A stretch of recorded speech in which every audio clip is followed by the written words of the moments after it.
OLEKSANDR Usyk versus Anthony Joshua 2, the rematch. You know how we do on BWTM Sports. We bring different people on to the show to talk boxing. Tonight, we've got UK boxing trainer Andy Gill. Stay with us on BWTM Sports.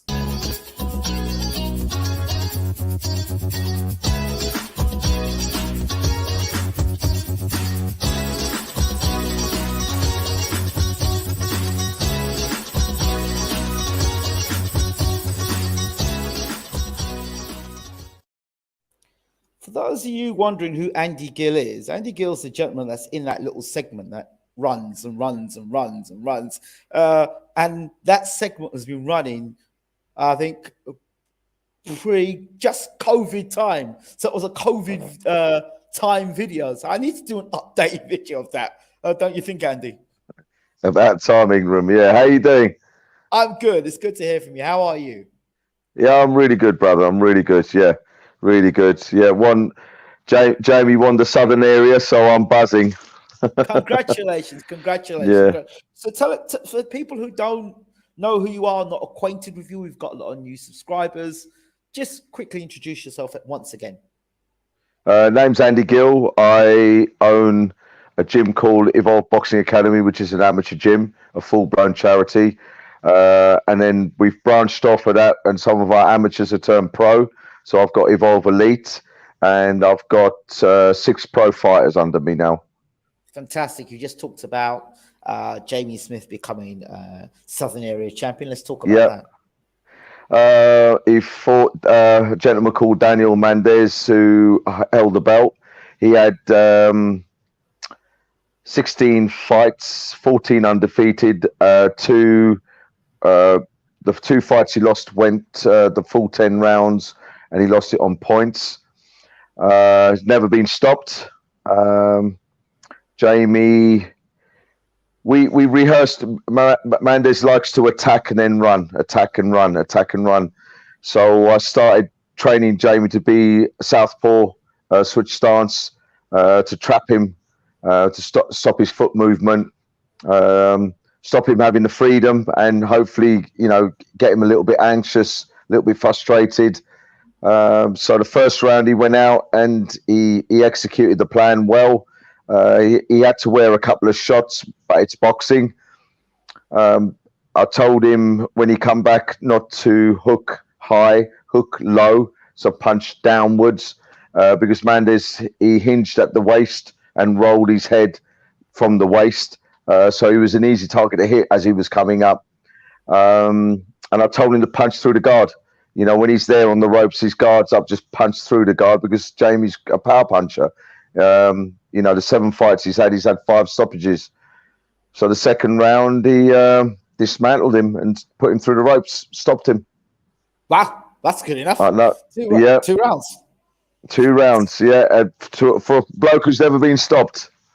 Fantastic. So what happens now? Are you going to push to making defense of that title, or are you going to step up and move on? Yeah, we're going to try and get the English title. That's what we're trying to aim on the 19th of November.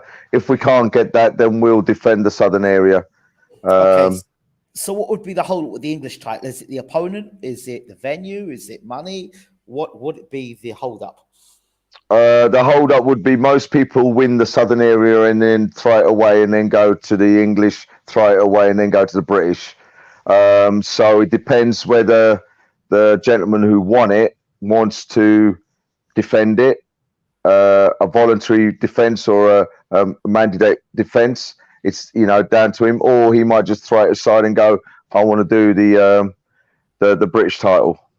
Okay, so does it work the way you have to win an English title before you fight for a British title? No. You don't have to fight for English title. It sets you up better, because obviously that's the next stage up. But no, people jump the belts. I'm a believer of start at the bottom of the ladder. To me, a Southern area, I know there's a lot of people out there that was Southern area. Oh, for me, it's a world title.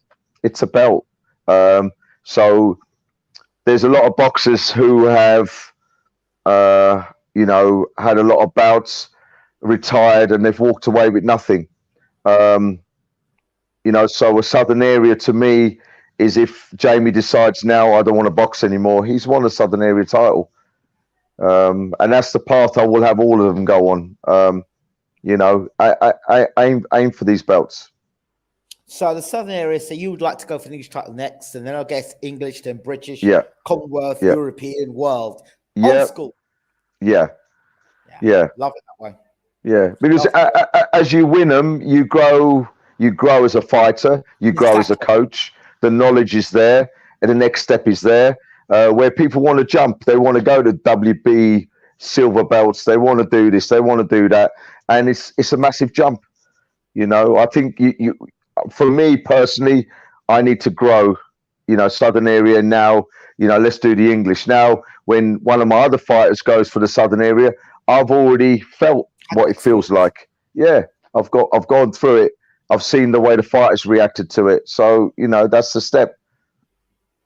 And so now, obviously, you've had that experience of the Southern Area now. What does that feel like? I cried. I had tears of joy. I was so proud of Jamie. So unbelievably proud of him. I was completely blown away. I didn't expect him to do it in 2 rounds. Michelle, who's one of my coaches, Michelle Nelson, lovely young lady.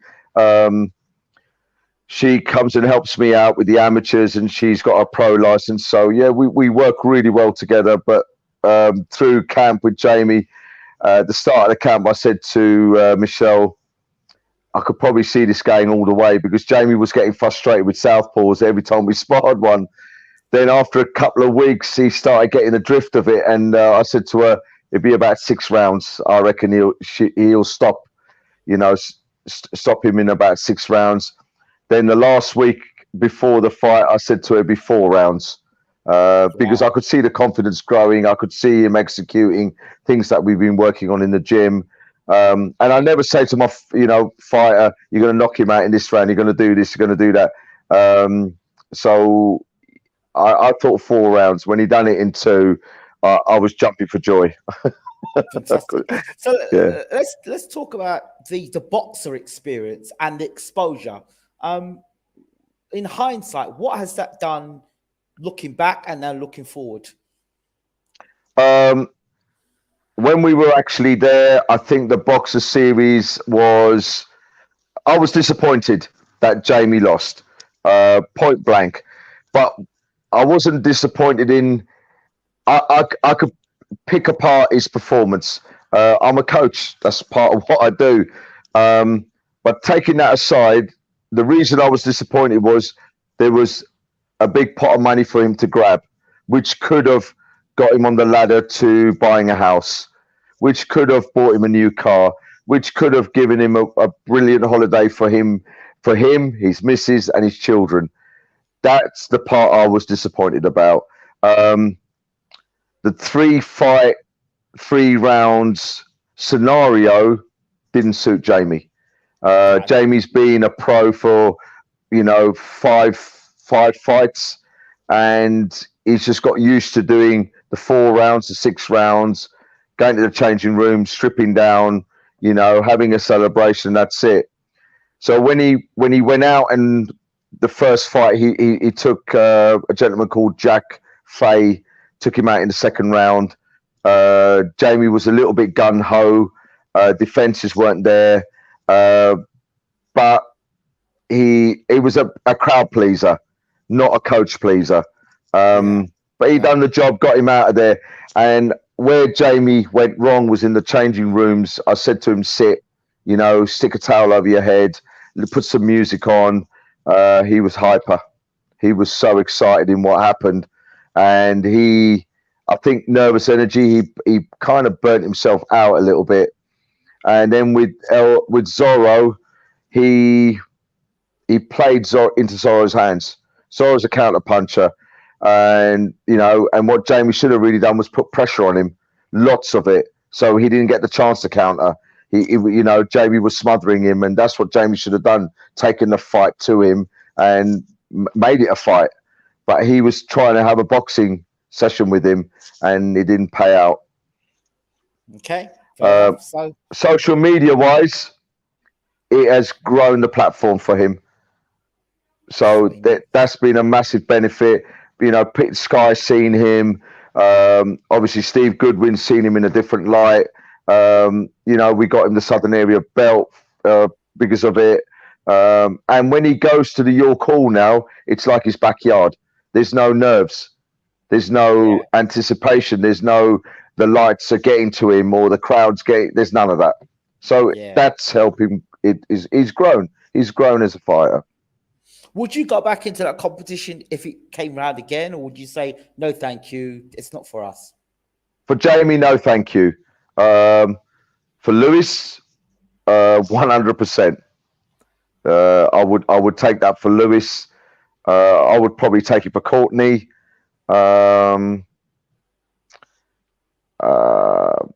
Yeah, them two I'd be very, very positive about. The others, I'd say no. How their progression, Courtney? Courtney is out the 5th of November. He's had a bit of a break because he got married. He's in. Say that again. Congratulations. Yeah, congratulations. Yeah. He is in Bali at the moment. He's on his honeymoon. So he's enjoying life to the full. So he's been on a bit of a weight loss camp. We got him down to about 67 kilos before he left. He ballooned right up to about 73. So I wanted the weight off before he went on his honeymoon. So his brief is to come back at 66, no heavier. Otherwise, he won't be fighting. Okay. Fair enough. Lewis is out the 10th of September. He's the first 6-rounder, and we're looking to get him hopefully a Southern Area Challenge on the 19th of November. Okay. Young Brandon's out on the 10th of September, his second fight. He had a broken nose. So yeah, I wanted plenty of time for that to heal properly. And Patrick, my son, he's out the 10th of September.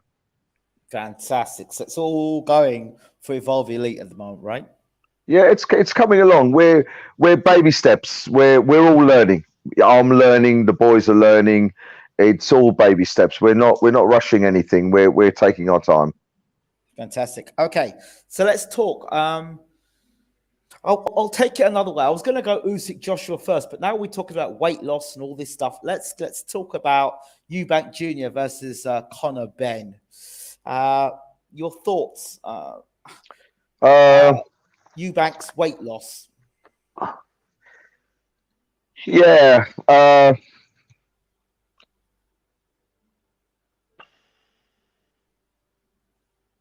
I think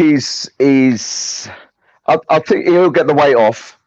The rehydration clause. What is the weight he's allowed to go back up to? I think it's 158. Yeah, it's not a lot, is it? So, you know, it depends what he's been doing up to now. You know, if he's been training, he's been eating clean, you know, he'll adapt to it. If he's been out partying and, you know, he's been living the high life. But I don't know if EUBANK is like that, to be honest with you. I don't really see him being shown as a party animal ever, unless I got that wrong. Yeah, the concerns I have, and let me and correct me if I'm talking absolute rubbish, but at 32 years old, trying to come down to light middleweight, because he's not actually middleweight, he's coming down, isn't he? Yeah, he's coming down, but it's how you do it. The age, for me, if you've got a proper team behind you, and he will have, you know, the lad's got money, so he'll invest in a proper dietitian, and you'll be amazed what these dietitians can do. Absolutely amazed. So I think him getting weight down, I don't think it's going to be a massive issue. Will he hold power? Durability. Yeah, durability, power. Will he hold that? If he does, Benn's in trouble. But that's the idea. They're trying to suck him dry, like they did with Oh yeah, of course. Everybody wants an advantage, don't they? They're not going to make all these clauses for no reasons at all. There's a plan behind the madness. I had an interview yesterday, and a lad called Jack Hughes, who just won the Southern Area title. He made a very, very good comment. George Groves, Eubanks. George Groves hits like a train. He hits harder than Conor Benn does. Yeah. Was Eubank still there at the end of the fight? Yes. Wow. However, that was the Eubank that was fully hydrated, fighting at 168 pounds. But Conor Benn doesn't hit like George Groves. But Eubank Jr. is not going to be fighting hydrated the way he was hydrated like that. So is that not going to have?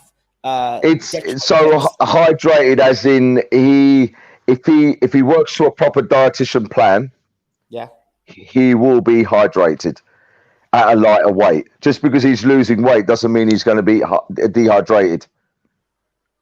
But will he put out the same amount of punches? Yeah. Well, that's something they have to test in the gym. That's something, they have to get close to that weight and test him. If they leave it till the day, then,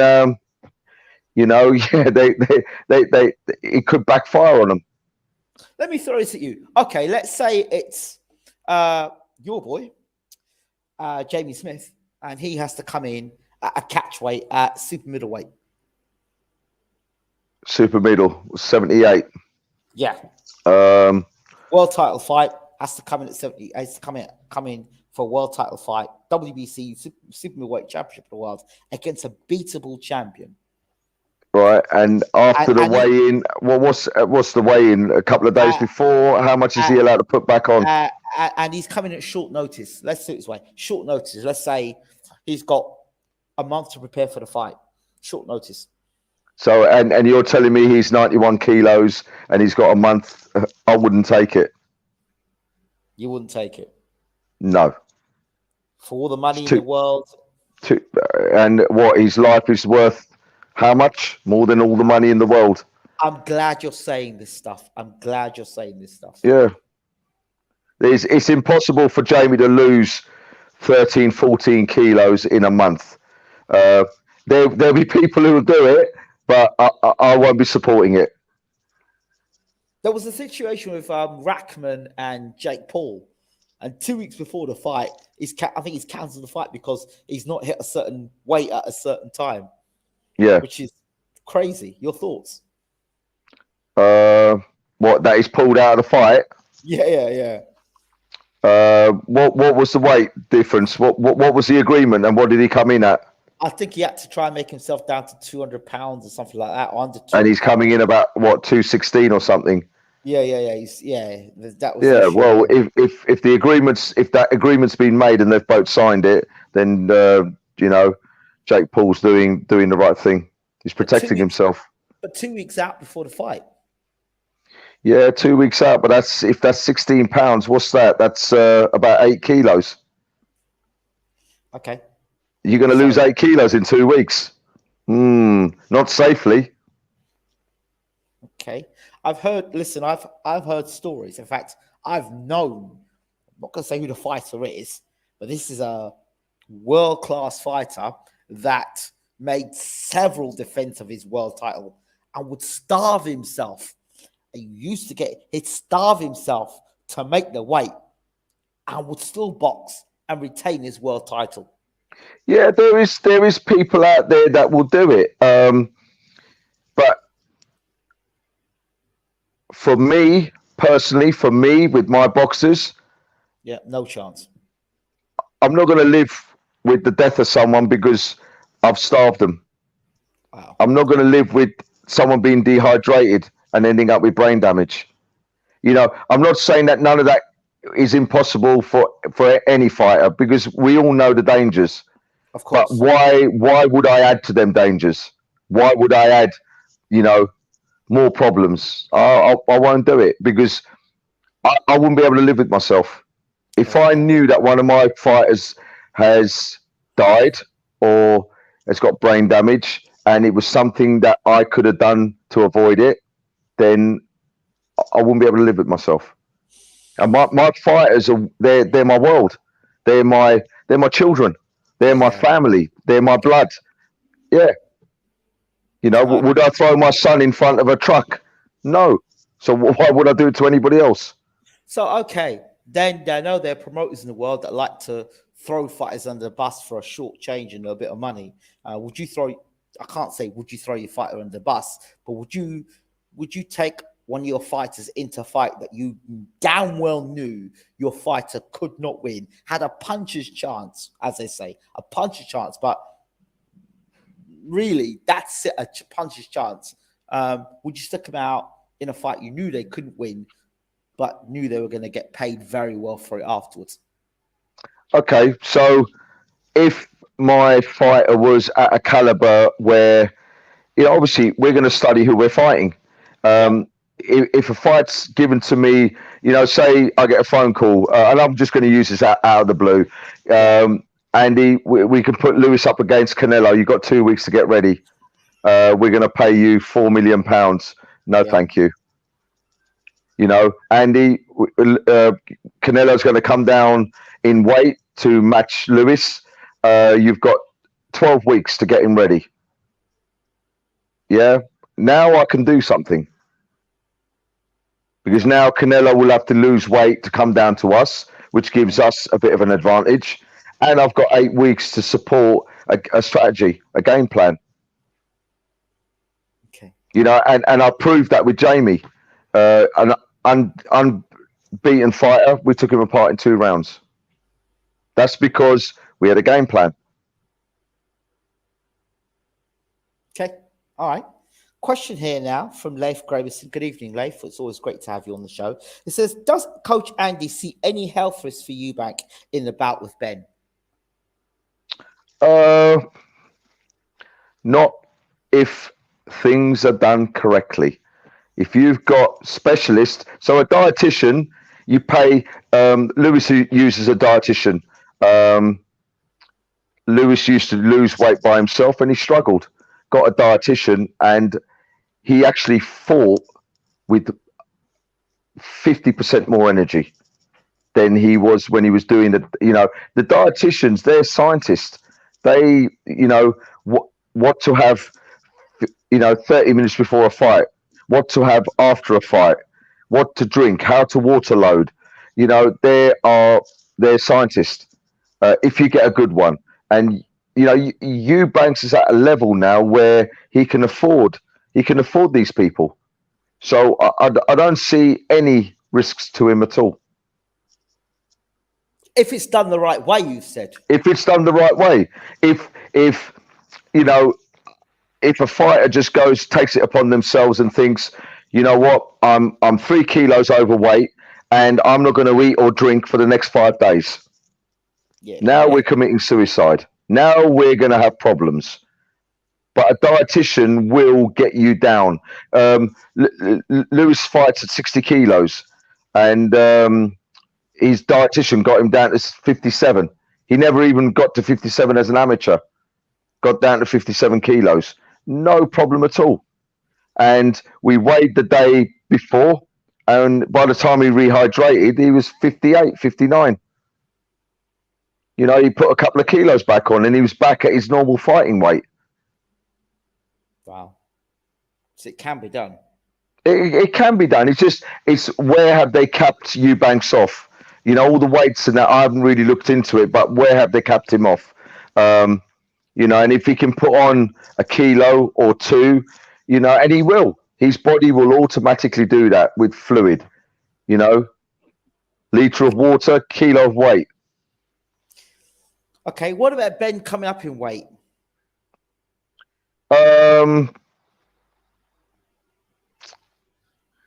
Coming up in weight correctly, you can come up in weight. Go to the cake shop and go and eat a load of cream cakes. You'll soon come up in weight. But that sort of weight's no good for you. Yeah. You can't just, fill yourself full of carbs and bulk yourself out, because that's not going to work in the boxing game. So it's yet again, dietitian could be done correctly. If Ben can still manage to be as quick as he is going up the weight, if he can hold a certain amount of power going up the weight, and he can hold the 10 rounds going up the weight, I don't think he's, there's going to be an issue. I think the biggest issue in this fight will be if Ben will have to do something. If he said he's going to knock Eubanks out, he could probably do that with a flurry of punches. But is Eubanks going to be standing in front of him? I don't think so. Eubanks is a taller man. He's got the jab. He's got the reach on him. He has got movement on him. And he can string some. He's got speed. He has got speed, and he's coming down in weight. So will he get quicker? It's a real puzzle. It's a real puzzle of a fight. I personally think Eubanks is going to win, because I feel that Ben hasn't got. He's got knockout power in his weight category. Will he have it in that weight category? I'm not too sure. Durability. Now, here's another thing. So, like, he got knocked down by Paynoid, and he was not a noted puncher, and his record was one of those guys who you expect to just knock over. That was a French lad, wasn't it, at the York Hall? French lad, right. And then he struggled against him in the rematch. Now, since then, he hasn't fought anybody who's a noted puncher, and all the guys he's kind of fought are guys that are knockover jobs, retired, those sort of things. No disrespect to Ben, but that's who he's fought, and he's looked good doing it with those guys. Now, it's strategic that they've kept him away from a puncher for obvious reasons. Now he moves up in weight. Is his punch resistance due to losing weight, or is his punch resistance due to not being as durable as he should be? Do you know what I'm saying there? Yeah. I think punch resistance is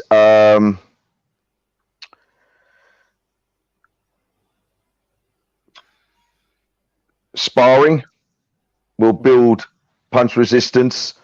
And you got to take it on board. How old was Ben when that happened? How much more experience has he gained since that happened? Mm-hmm. The durability will come with all of them answers. But the only way you know if you've learned from that is if you're back in a situation like that against a guy who. Yeah, but what you have to remember is sparring.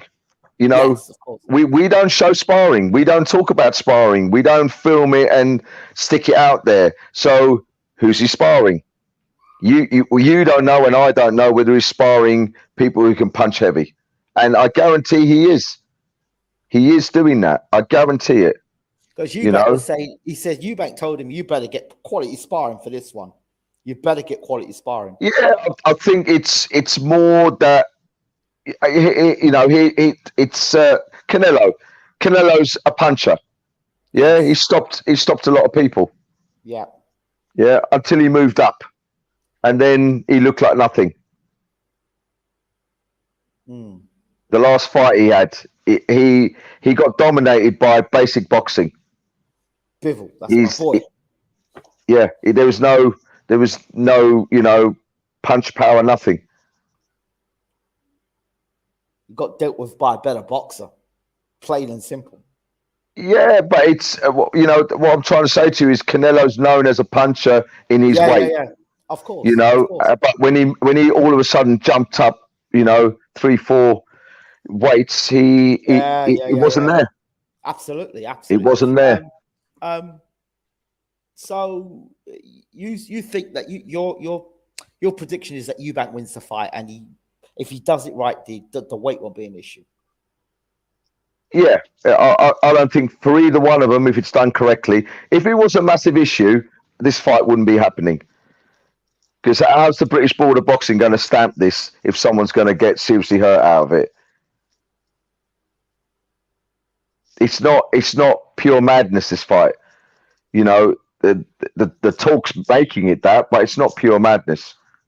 If everything is done, you know, you got to think compared to 50 years ago, 40 years ago, 30 years ago, you know, dietitians were unheard of, strength and conditioners were unheard of.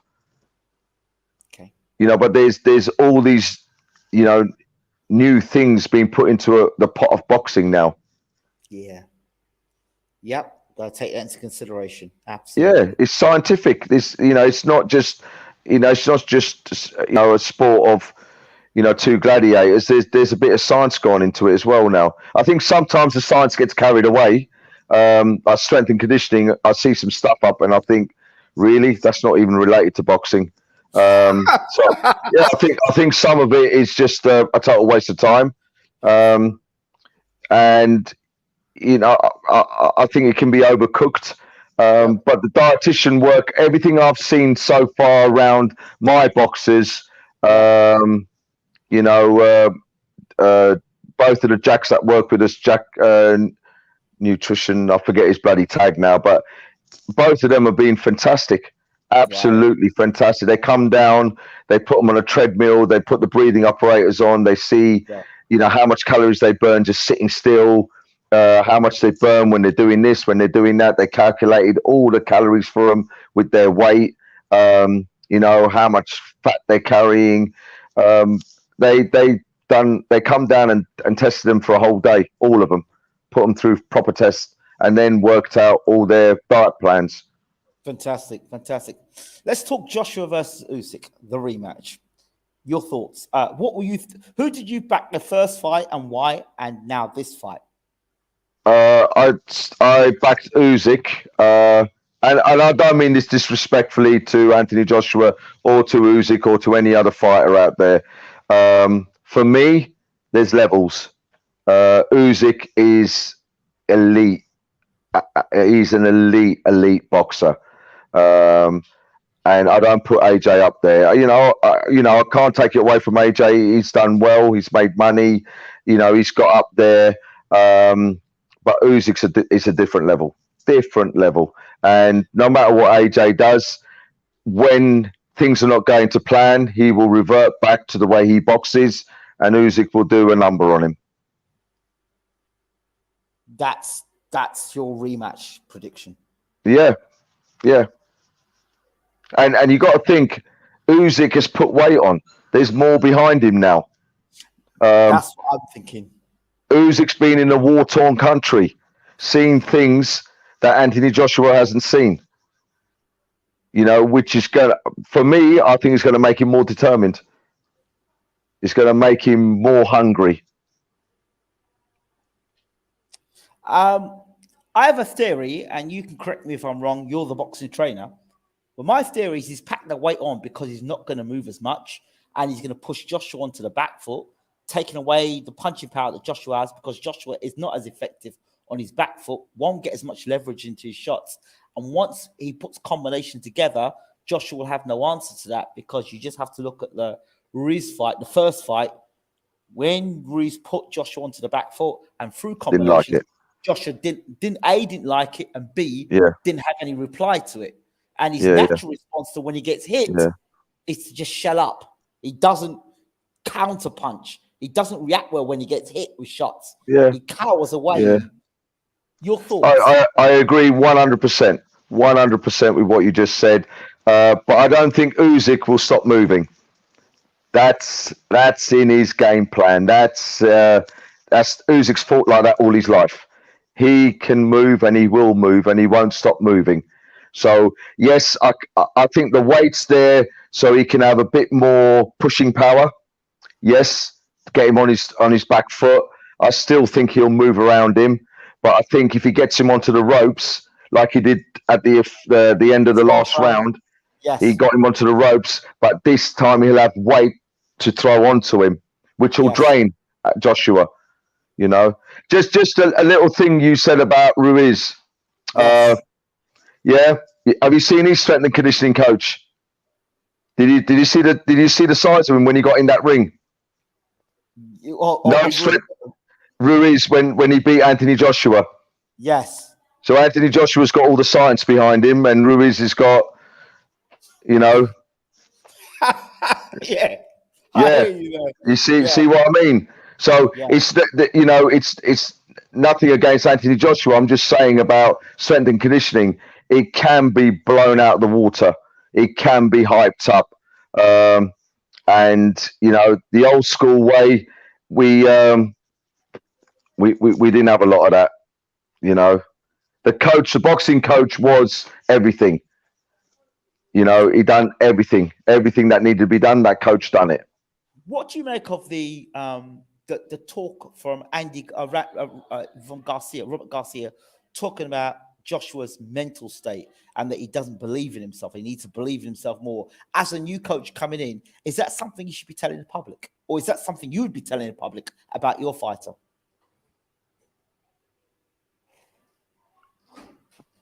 No. No. What my fighters? I have a sports analyst, psychologist, who works with all my fighters. He's part of my team. French gentleman called Fabrice. He's an absolute legend. But he's very, very good at what he does. And I've seen the changes in all my fighters. So, if they've got an issue, it's something we don't speak about. We resolve the issue, and that's it. If Usyk had told you that he'd been studying Jamie Smith for 10 years, what would you think about that as a trainer? I'd need plenty of time to try and change a lot of things.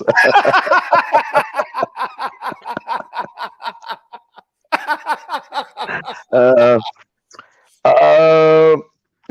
you'd have to tighten things up. You'd have to change maybe punch combinations, which can be done. You'd have to tighten the defenses up. You might have to get stronger on the back foot. Your angles might have to be sharper. But yeah, look, everybody can talk a good game.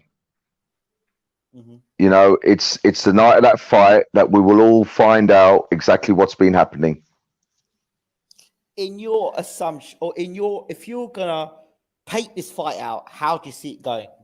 This Anthony Joshua 2.0, or whatever they want to call it, AJ, we're under Garcia and Usyk. Say that again. Sorry, Ingram. How does the fight play out for you? Okay.